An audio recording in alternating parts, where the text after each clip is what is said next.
બધાને જય માતાજી, જય ખોડિયાર। આજે રવિવાર છે। જય ખોડિયારમાં બધાને। જય વહાણવટી શીખોતરમાં, જય ખોડિયારમાં, જય મહાલક્ષ્મીમાં, જય શ્રી ગણેશાય નમઃ।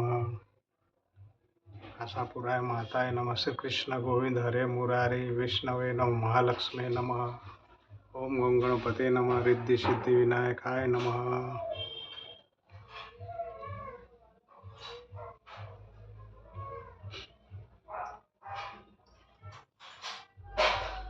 એક સરસ વાર્તા તમારી આગળ રજૂ કરું છું।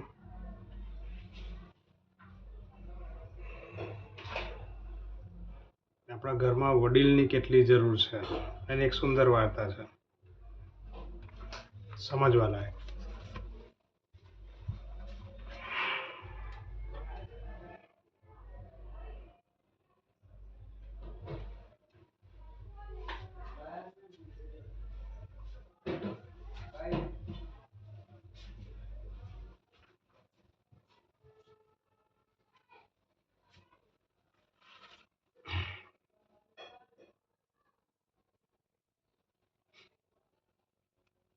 એક મોટી કંપનીમાં મોટું મશીન ખરાબ થઈ ગયું।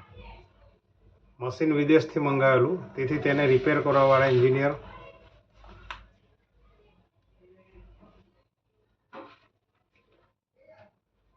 વિદેશથી બોલાવવા પડ્યા। બધા કારીગરોને વિદેશથી આવેલા એન્જિનિયર મશીન રિપેર કરી અને ચાલુ કરવામાં નિષ્ફળ ગયા। તેઓ સતત 2 દિવસથી મહેનત કરતા રહ્યા। કંટાળીને તેઓ કંપનીના બહાર આવી અને ચાના ગલ્લે ચા પી રહ્યા હતા અને મશીન કેમ ચાલુ કરવું તેના વિશે ચર્ચા કરી રહ્યા હતા। ત્યારે એ જ ફેક્ટરીમાં વર્ષો સુધી કામ કરી ચૂકેલ એક વ્યક્તિ પણ ચા પી રહ્યા હતા। તે બધી વાત સાંભળતા હતા અને તેના નોકરીના સમયમાં નાનું મોટું રિપેરિંગ પણ કરી નાખતા। તેને વિદેશથી આવેલા એન્જિનિયરને કહ્યું કે ચાલો મને મશીન બતાવો, એની શું તકલીફ છે એ પણ કહો। ત્યારે કંપનીમાંથી આવેલા એન્જિનિયરે કહ્યું કે અમારાથી રિપેર નથી થઈ રહ્યું, તેમાં તમારાથી શું કશું નહીં થાય એમ। એટલે મારથી નહીં તો તમારાથી કેવી રીતે થશે, વિદેશી એવું કહે। પણ એ જૂના કારીગરના આગ્રહના કારણે બધાએ નક્કી કર્યું કે ભલે ને અંદર આવે, તેને મશીન બતાવો, તે રિપેર કરી આપે તો તેને રૂપિયા આપવાના છે, બાકી તો કંઈ આપવાનું નથી। વિદેશી એન્જિનિયર તે વડીલને લઈને અંદર આવે છે અને મશીન ચાલુ કરવા માટે કહે છે અને મશીન ચાલુ થતાં અંદર અવાજ આવે છે તે દૂર કરવાનું કહે છે। તે વડીલ કારીગર થોડી વાર મશીનની આજુબાજુમાં ચક્કર લગાવે છે અને પછી કહે છે કે હવે મશીન બંધ કરી દો। બધા લોકો તે વડીલ કારીગરની સામે જુએ છે અને કહે છે આ મશીનમાં અવાજ આવે છે તે દૂર કરવાનો છે, તમને તેમાં કશું ખબર પડે છે? ત્યારે તે વડીલ કારીગરે કહ્યું કે 1 મિનિટમાં મશીનનો અવાજ બંધ કરી આપું, પણ મારો રિપેર કરવાનો ચાર્જ 1 લાખ રૂપિયા થશે। વિદેશથી આવેલા એન્જિનિયરને તો 1 લાખ રૂપિયા વ્યાજબી લાગ્યા, કારણ કે તેના આવવાનો ખર્ચ અને ચાર્જ લાખો રૂપિયા થતો હોય છે। વિદેશથી આવેલા એન્જિનિયરે તો હા પાડી કે મશીન ચાલુ થઈ જાય અને અવાજ બંધ થઈ જાય એટલે તમારા 1 લાખ રૂપિયા તમને મળી જશે।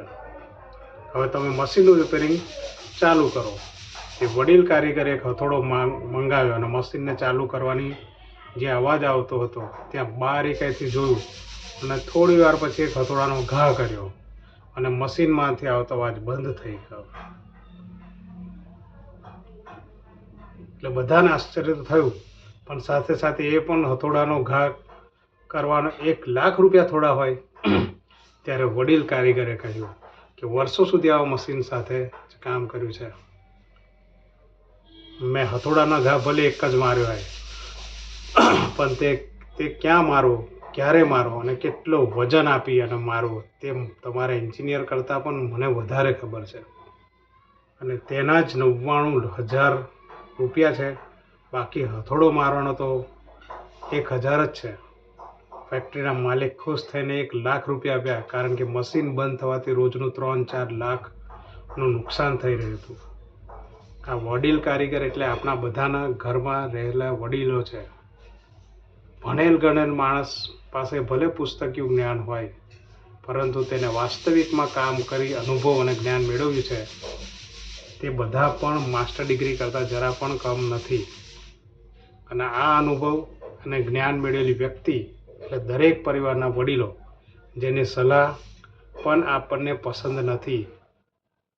અને હા, આપના ઓળખીતામાં જ એવા પરિવારો પણ હશે જ્યાં વડીલની સલાહ લીધા વગર એક પણ કાર્ય આગળ વધતા નથી. જ્યારે એ લોકોની પ્રગતિ અને આપણી પ્રગતિમાં કેટલો ફરક છે તે જાણી લેશો, તમને આપમેળે જ બધું સમજાઈ જશે. તો કેવી લાગી સ્ટોરી ચોક્કસ કોમેન્ટમાં લખજો. જો વિદેશથી આવેલા કારીગરો એન્જિનિયરોથી ના રિપેર થયું મશીનમાં અવાજ, અને એ દાદા એવું કીધું કે હું વર્ષોથી આમાં નોકરી કરતો હતો ને એ ખાલી એક હથોડો માર્યો અને મશીનનો અવાજ બંધ થઈ ગયો. હવે કોઈ બી માણસ હોય, અત્યારે હું સમજો કે હું ઇલેક્ટ્રિકનું કામ કરું છું, હું કોઈના ત્યાં કામ કરવા જાઉં એટલે કે આ કામ કરવાનું છે ને પછી આપણે જેવા પૈસા માંગે એટલે તરત કહે અને આટલા બધા પૈસા. સ્વાભાવિક વાત છે, કોઈને એકદમ એવું લાગે કે આ કેવી રીતે કરે. અમારા ઘરે બી કોઈ માણસ આવે ફ્રીજ રિપેરિંગ કરવા આવે તો એને એકદમ હું કહું કે આટલા બધા પૈસા આપવાનું, મને ખબર છે હું પોતે મહેનત કરું છું, કેટલા વર્ષો સુધી એમાં આપણે કાઢ્યા હોય ને પછી આપણી આવડતનો જે ઉપયોગ છે એ કર્યો હોય એટલે એ પૈસા માંગે વ્યાજબી છે, ખોટું પણ નથી. હા, તમને ના પોસાય તો તમે ના કરાવો, એવું નથી કે કોઈ કદાચ 500માંય કરતું હોય, કોઈ 50 રૂપિયામાંય કામ કરી આપતો હોય, તમને જે પોસાય કરો. પણ હા, દરેકને એમના મહેનત એમના બુદ્ધિ પ્રમાણે એના પૈસા આપવા એ આપણી એક ફરજ બને છે. કોઈ કદાચ તમે કોઈ કામ લીધું હોય ને કોઈ એવું કહેતું હોય કે ભાઈ મારા 5000 થશે, તમને વધારે લાગે તો વાંધો નહીં, 25 વાળો પણ માણસ મળી જ જવાનો છે, કંઈ નથી મળવાનું એવું નથી. પણ જે 5000 રૂપિયા લે છે એનું કામ અને 2500 રૂપિયાનું કામ શું સેમ છે? શું કોઈ ફરક નથી? એ ખાસ જોવાની જરૂર. જો ફરક ના હોય તો 2500 રૂપિયા આપીશ ને તમારું કામ કરાવી શકો છો. પણ જો તમને ફરક દેખાતો હોય અને લાગે કે તમારું બજેટ છે સારું કામ કરવાનું, તો તમે હંમેશા સારા માણસને 2 પૈસા વધારે આપીને પણ કામ કરાવી શકો છો. આ થઈ બજેટની વાત. પણ જે વડીલે જે કીધું કે ભાઈ તમે આટલા બધા લાખ રૂપિયા કીધા એક હથોડો મારવાનો, પણ એને વર્ષો કાઢી નાખ્યા છે. એને કીધું કે ક્યાં હથોડો મારો, કેવી જગ્યા પર મારો, કેટલો ભાર આપવો, એ મારી કારીગરી છે. અને હથોડો મારવાનો તો ફક્ત 1000 રૂપિયા છે, બાકી જે 99,000 કંઈક બીજા છે 99,000 એ મારા આવડતના છે. તમે લાખો રૂપિયા ખર્ચીને પણ આ મશીન રિપેર ના કરી શકતા એવું કહે છે. એટલે શોર્ટમાં એટલું જ કહેવા માગું છું, થોડું વધારે બોલી ગયું, માફ કરજો. ઘરમાં વડીલ હોવા બહુ જરૂરી છે અને વડીલની સલાહ લઈને તમે કામ કરજો. જે ઘરના તમારા વડીલ છે ને એ તમને બહુ સુંદર સલાહ આપતા હોય છે. તમને કદાચ કોઈ કામ કરતા હોય તો રોકે, આમ ને આમ કર, કદાચ જૂની પેઢીના તમને લાગશે, પણ એકવાર એમના અનુભવ ચોક્કસથી સાંભળો. અને આજના બાળકો બી એવું નથી કે સ્માર્ટ નથી, છે બરાબર છે, એમની જગ્યાએ હોશિયાર છે. પણ હવે જે વડીલ કહેતો હોય કે ભાઈ આમ કરો તો એને તમે એમને પ્રૂફ કરી બતાવો, અથવા તમે વડીલનું સાંભળીને એ કરી જુઓ, સારું પરિણામ મળશે મળશે ને મળશે જ. પણ તમને નથી આવડતું, તમને ના સમજાય એ બોલવાની જરૂર નથી. વડીલ કેવા પણ હોય માન સન્માન આપો ને એટલું તમે આભાર માનજો કે તમારા કામમાં બોલવાવાળો કોઈ વડીલ તો છે, તમને કહેવાવાળો તો વડીલ છે, બેટા આમ નહીં આમ કર. તમે જે કરતા હોય કામ, કદાચ તમે કોઈ કોમ્પ્યુટર એન્જિનિયર હોય ને તમારા બાપ કદાચ ખેતી કરતા હોય તો એ કશું કહેતા હોય, તમને એવું લાગે કે પપ્પા તમને ક્યાં ખબર પડે, તો એ કે બેટા આમ કર, તો એમની વાત સાંભળો અને પછી તમે એમને કહો કે જો પપ્પાનું આમ થાય, તમે કરી બતાવો આપણે આ કરવાનું છે, તમને રિઝલ્ટ દેખાય, તમને આપોઆપ સમજાઈ જશે. તમારા વડીલને બી તમે જીતી લેશો અને તમે પણ એમના આશીર્વાદને મેળવી શકશો. એટલે ઘરમાં વડીલ હોવા બહુ જરૂરી છે. જે આપણી જૂની ફેક્ટરી હોય, કંપની હોય, એને સાચવવી હોય તો જૂના કારીગરની જરૂર છે, એમ આપણા ઘરમાં વડીલની પણ જરૂર છે. માટે વડીલોને વૃદ્ધાશ્રમમાં મૂકવા યોગ્ય નથી. અને દરેક વડીલને પણ મારી પ્રાર્થના છે કે આજની પેઢીને તમે સમજો, એમને વહાલ આપો, એમને સમજવાની કોશિશ કરો. હા, ખોટું કરતા તો તમારે એમને આજકાલ તો પ્રૂફ આપવું પડે કે બેટા આવું કરો ને તો આવું થાય, તમે એવું સમજાવો એમને, એટલે એ તમારી વાતને સમજવાની કોશિશ કરશે અને સંબંધો કેળવાશે. વાર્તા કેવી લાગી અને હું જે કંઈક કર્યો છે એ શબ્દોમાં કેટલું વજન છે એ પણ કહેજો. અને કોઈ ભૂલ થઈ હોય મારા બોલવામાં તો નાનો માણસ સમજીને માફ કરી દેજો. જય માતાજી, જય ખોડિયાર બધાને.